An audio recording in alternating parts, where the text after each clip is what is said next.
Hey there, do what thou wilt shall be the whole of the law. I'm Lexi Eve, and welcome back to another video about Liber ABA. So, we're still in part 2, the elemental weapons or elemental theory, and today we're going to dive into chapter 10, the lamp. So let me begin. The pantacle, as I spoke about in the previous video, houses the magician's understanding. The lamp shines with their wisdom. This is the fifth and final elemental weapon, thus fulfilling the formula of Pentagrammaton. The pantacle was earth, the world of Asaya, whose range is Malkuth. The sword is air, the world of Yetzirah, whose range is the 6 spheres of Yesod up to Chesed. The cup is water, the world of Bria, and encompasses Bina and Chachma. That leaves the lamp as spirit, whose place is Kether, the world of Atziluth. So, where Crowley quotes Liber A at the beginning of this chapter, saying, quote, "A magic lamp that shall burn without wick or oil, being fed by the aether," end quote. What he means is that the lamp shines with the light of Kether, a thing not really light, or at least not a visible one. If anything, it's a light as an archetype of that which everything is made from. He writes, quote, "This lamp is the light of the pure soul," end quote. The lamp is to be hung above the altar, thus symbolizing that, like Kether, its light is above all things, before all things, illuminates all things, and, quote, casts no shadows, end quote. Then, quote, "It cannot be touched, it cannot be extinguished, in no way can it change, for it is utterly apart from all those things which have complexity, which have dimension, which change and may be changed," end quote. I take this statement to be indicative of the soul, which in Liber Yod, one may come to realize is more than just their body and mind, and together, all of these things, or these ideas, bring about a beautiful meditation upon Liber L, chapter 2, verse 28, quote, "Yea, deem not of change, ye shall be as ye are, and not other." So think about that statement, "ye shall be as ye are, and not other, deem not of change," in regards to being a spiritual being, as opposed to one that's fully identified with mind and body. Crowley goes further still, and attributes the lamp with the Ein Sof Or, the limitless light, the last veil beyond Kether, whose divine name is Eheia, by writing, quote, "This lamp is not made with hands, it exists alone forever. It has no parts, no person, it is before I am. Few can behold it, yet it is always there.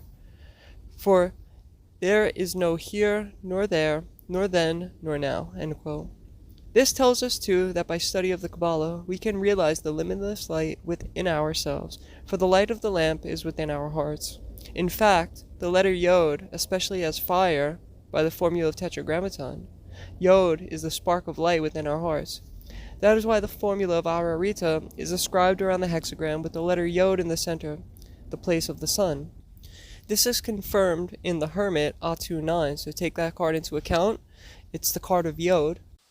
And the Hermit, who has traversed the path very near to the end, has come into communion with the light inward and out. And his weapon on the path is the lamp, used to guide others, but also to spark a flame from his lamp to the new seeker lost in the darkness, to first show them the way to go, and to pass on the methods of illumination to them, that their lamp may too be lit to guide others. Being a Thelemite is not only gaining, like a Satanist would, to better oneself at the cost of anyone else, anything else. No, it is inevitably service. At the very least, to share the law with those who wish to learn of it, and at most, to take a vow of the Bodhisattva, to refuse nirvana until every other being has attained it. Thus, to push anyone and everyone on the path, to help speed up the process of bringing all beings into enlightenment. Keeping into account that the lamp is the divine light of Kether, right? It's the light of the highest. In Crowley's LIL, which was his ritual order that he started in Mexico in 1900, based on, it didn't so much revolve around the lamp, but I wanted to mention it. So I analyzed the ritual in depth in another video, part 1 of the Lamp of Invisible Light on this channel. If you want to hear more about the ritual, you could check it out there. But the only part of his ritual, which is called the ritual of the lamp, or the order of the lamp of invisible light, ritual of the lamp of invisible light, the only part that uses the lamp is for the candidate to take their oath upon the lamp. And I thought that this was very interesting because it's like you're swearing upon your soul. You're swearing upon the divine light, which are one and the same. The divine light and the soul are exactly the same thing.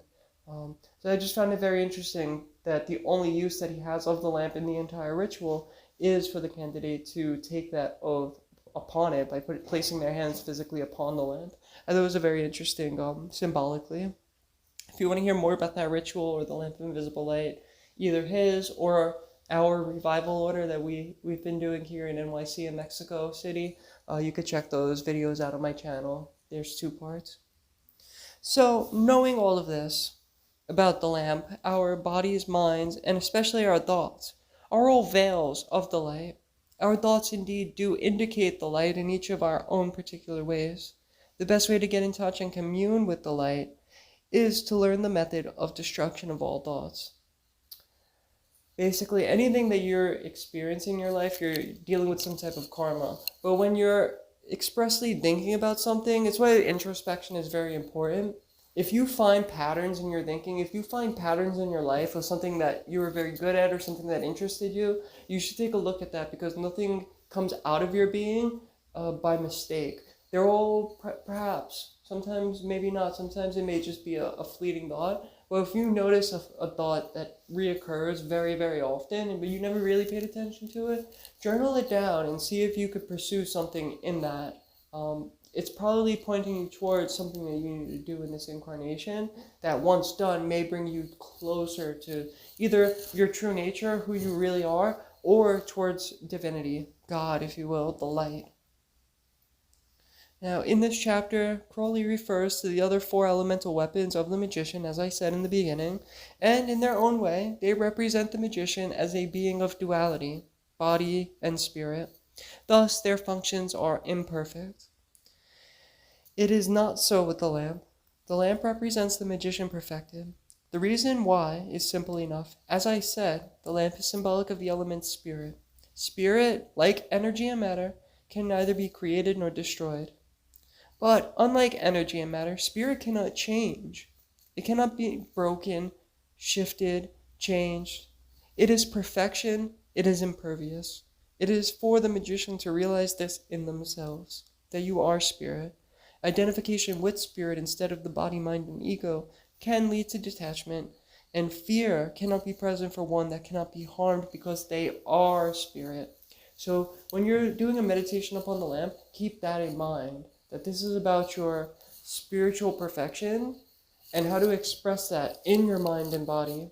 So you could even gaze upon the light of the lamp and really do an in-depth meditation upon you are a spiritual being at the core of your existence. You are Hadid, you are Nuit, you're that which is beyond them. So, you could just gaze upon the light and think about what it means to not be able to be harmed by the trappings of the earth.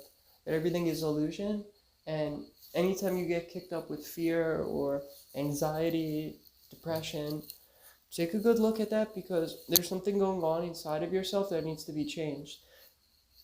If you're dealing with anxiety or depression, 9 times out of 10, there's a fear attached to it. But you have to come to identification with yourself as spirit, because spirit can't be harmed by anything. It has no need to be afraid. You can't stab a ghost, right? It can't be killed. It can't be destroyed. It's eternal. It is God. So just take that into account when you're dealing with hard times, that's the thing of the mind and body. It's not a thing of what you really are at your deepest core self. Right? There's no need to be afraid of life's experiences that you're going through.